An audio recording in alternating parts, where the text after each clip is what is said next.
വളരെക്കാലം മുമ്പ് ഇന്ത്യയുടെ ഹൃദയഭാഗത്ത് ചാണക്യൻ എന്നൊരു മനുഷ്യൻ ജീവിച്ചിരുന്നു. അവൻ വെറുമൊരു മനുഷ്യനായിരുന്നില്ല, അദ്ദേഹം ഒരു ജ്ഞാനിയായ തത്വചിന്തകൻ, തന്ത്രജ്ഞൻ, 1000-ലധികം വിഷയങ്ങളിൽ വ്യാപിച്ചുകിടക്കുന്ന അറിവുള്ള ഒരു അധ്യാപകനായിരുന്നു. അദ്ദേഹത്തിന്റെ പഠിപ്പിക്കലുകൾ പൊടിപിടിച്ച പുസ്തകങ്ങളിലോ പുരാതന പ്രഭാഷണങ്ങളിലോ ഒതുങ്ങിയില്ല. ഈ ലോകത്തും ഒരുപക്ഷേ അതിനപ്പുറവും ലക്ഷ്യത്തോടും ദിശാബോധത്തോടും കൂടി ജീവിച്ച ഒരു ജീവിതത്തിന്റെ പ്രതിഫലനങ്ങളായിരുന്നു അവ. വിജയവും ജ്ഞാനവും പശ്ചാത്താപത്തിന്റെ അഭാവവും നിറഞ്ഞ ജീവിതത്തിന്റെ സങ്കീർണതകൾ നാവിഗേറ്റ് ചെയ്യാൻ ആഗ്രഹിക്കുന്ന എല്ലാവർക്കും ഒരു ബ്ലൂപ്രിന്റ് ചാണക്യനുണ്ടായിരുന്നു.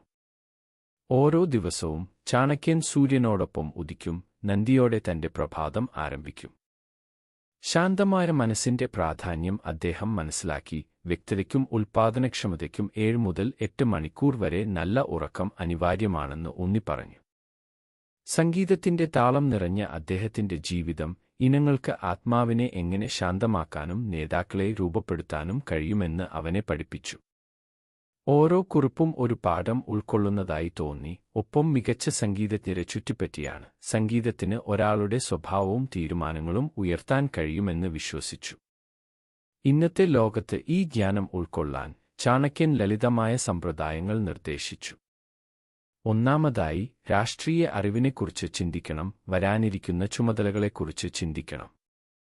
പൂർത്തിയാക്കേണ്ട കാര്യങ്ങളുടെ പട്ടിക തയ്യാറാക്കാനും അടിയന്തിരതയെ അടിസ്ഥാനമാക്കി മുൻഗണന നൽകാനും ഒരാളുടെ പുരോഗതി ദിവസത്തിൽ ഒന്നിലധികം തവണ പരിശോധിക്കാനും അദ്ദേഹം ഉപദേശിച്ചു. സാങ്കേതികവിദ്യ നമ്മുടെ വിരൽത്തുമ്പിൽ ഉള്ളതിനാൽ വിവരങ്ങൾ ഓൺലൈനിൽ കണ്ടെത്താനാകുമെങ്കിലും ഒരു അധ്യാപകനിൽ നിന്നുള്ള പാഠം ഒരു യന്ത്രത്തിന് പകർത്താൻ കഴിയില്ലെന്ന് ഓർമ്മിക്കേണ്ടത് അത്യാവശ്യമാണ്. മാസത്തിലൊരിക്കൽ സെമിനാറിൽ പങ്കെടുത്താലും ദൈനംദിന പഠനത്തിലൂടെ അറിവ് വളർത്തിയെടുക്കുക എന്നത് നല്ലൊരു ശീലമായിരുന്നു. പുതിയ എന്തെങ്കിലും പഠിക്കാനുള്ള ഉചിതമായ സമയമാണ് ഉച്ചതിരിഞ്ഞ് എന്ന് ചാണക്യ വിശ്വസിച്ചു. ലോകം അതിവേഗം നീങ്ങുകയും ശ്രദ്ധ വ്യതിചലിപ്പിക്കുകയും ചെയ്തപ്പോൾ വിശ്വാസത്തോടൊപ്പം മനുഷ്യന്റെ ഇച്ഛാശക്തിയുടെ ശക്തിയെ വിജയത്തിന് പരമപ്രധാനമായി അദ്ദേഹം ഉയർത്തിക്കാട്ടി. എല്ലാ വൈകുന്നേരവും ഉറക്കത്തിന്റെ രോഗശാന്തി ശക്തിയിൽ തട്ടിക്കൊണ്ട് രാത്രി 9 മണിക്ക് ഉറങ്ങാൻ അദ്ദേഹം ഉപദേശിച്ചു. പഠനം വെറുമൊരു പ്രവർത്തനമല്ലെന്ന് അദ്ദേഹം ഊന്നിപ്പറഞ്ഞു, അത് ഒരു പ്രതിബദ്ധതയായിരുന്നു. വളരാൻ ആഗ്രഹിക്കുന്നവർക്ക് ഒരു ദിവസം 3 മണിക്കൂർ സ്വയം പഠനത്തിനായി വാദിച്ചു. മാത്രമല്ല, തന്റെ ഷെഡ്യൂൾ നന്നായി അറിയാവുന്ന ഒരു രാജാവിനെപ്പോലെ ജീവിതത്തിന് ഒരു പദ്ധതി ഉണ്ടായിരിക്കേണ്ടതിന്റെ മൂല്യം ചാണക്യൻ തിരിച്ചറിഞ്ഞു.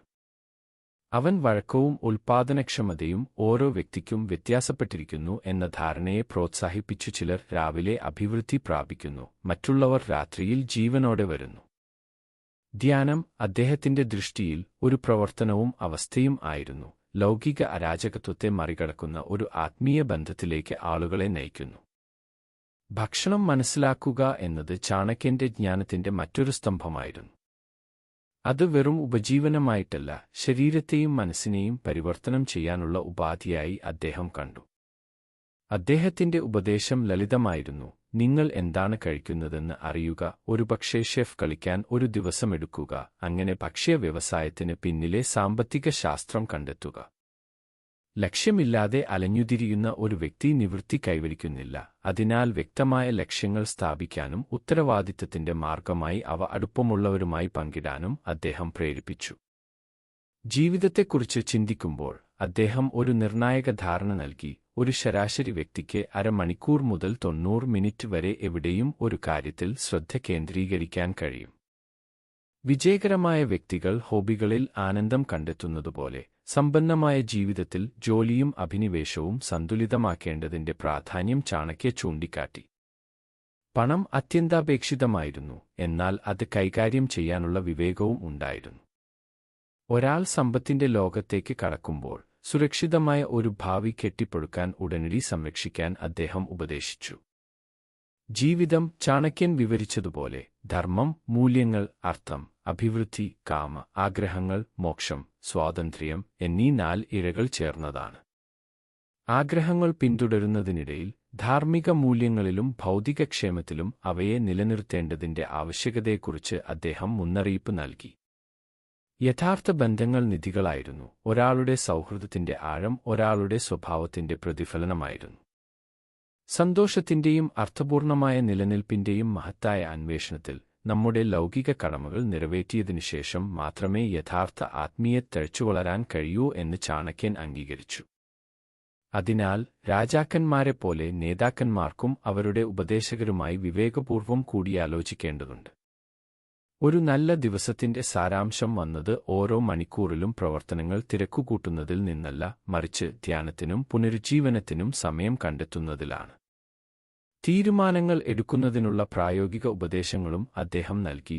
അവരുടെ റോളുകളിലും ഉത്തരവാദിത്തങ്ങളിലും വ്യക്തത തേടാൻ നേതാക്കളെ പ്രോത്സാഹിപ്പിച്ചു.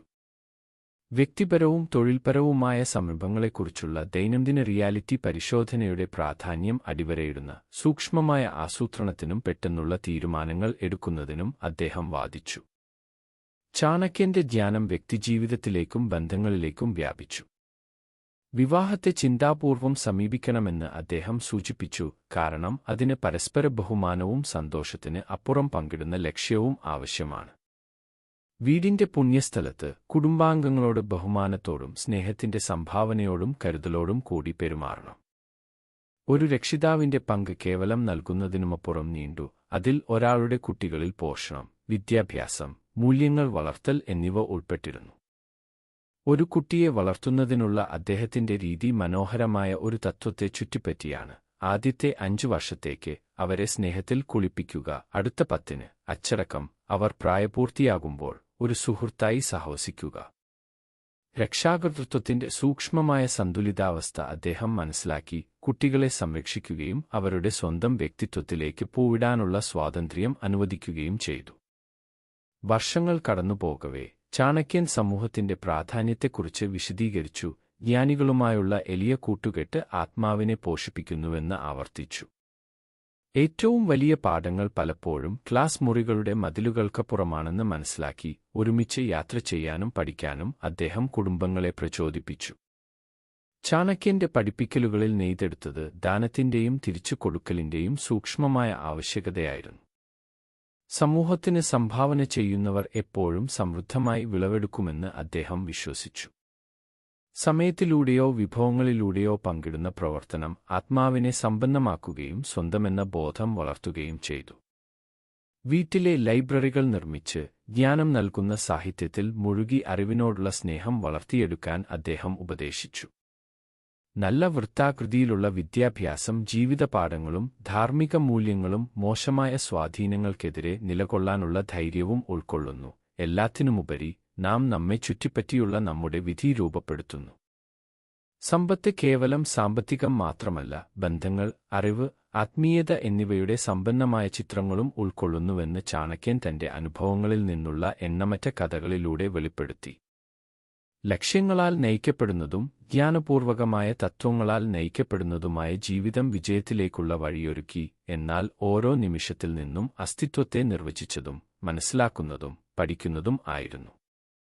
പ്രതിബിംബമായ നിശബ്ദതയിൽ ഓരോ പ്രഭാതവും പുലരുമ്പോൾ ചാണക്യൻ പുതുതായി തുടങ്ങി, അനുഗ്രഹങ്ങൾ എണ്ണി, ഓരോ ദിവസവും പുതിയ ലക്ഷ്യത്തോടെ നേരിടാൻ തയ്യാറെടുത്തു. കൃതജ്ഞത സന്തോഷത്തിലേക്കുള്ള കവാടമാണെന്ന് അദ്ദേഹം മനസ്സിലാക്കി. ജീവിതത്തെക്കുറിച്ചുള്ള ഒരാളുടെ വീക്ഷണത്തെ ആഴത്തിൽ പരിവർത്തനം ചെയ്തു. ചെറിയ കാര്യങ്ങൾ, ഒരു ദയുള്ള വാക്ക്, ഒരു നല്ല പ്രവൃത്തി, അല്ലെങ്കിൽ സന്തോഷത്തിന്റെ ഒരു നിമിഷം ജീവിതത്തിന്റെ സത്തയെ ഉയർത്തുന്ന നിധികളായിരുന്നു. അങ്ങനെ സ്നേഹത്തിന്റെയും നേതൃത്വത്തിന്റെയും വ്യക്തിഗത വളർച്ചയുടെയും കഥകളുമായി ഇഴചേർന്ന ചാണക്യന്റെ പാഠങ്ങൾ സമയം മറികടന്നു, കേൾക്കാൻ തയ്യാറുള്ളവരുടെ ഹൃദയങ്ങളിൽ പ്രതിധ്വനിച്ചു. അദ്ദേഹത്തിന്റെ തത്വചിന്തകൾ വിജയത്തിന്റെയും പൂർത്തീകരണത്തിന്റെയും പാതകൾ പ്രകാശിപ്പിച്ചു. എല്ലാവരെയും അവരുടെ യാത്രകൾ ആരംഭിക്കാൻ പ്രേരിപ്പിക്കുന്നു. ലക്ഷ്യവും സർഗാത്മകതയും ബന്ധവും നിറഞ്ഞതാണ്. ഓരോ ചുവടിലും സൗന്ദര്യം കണ്ടെത്തുന്നു.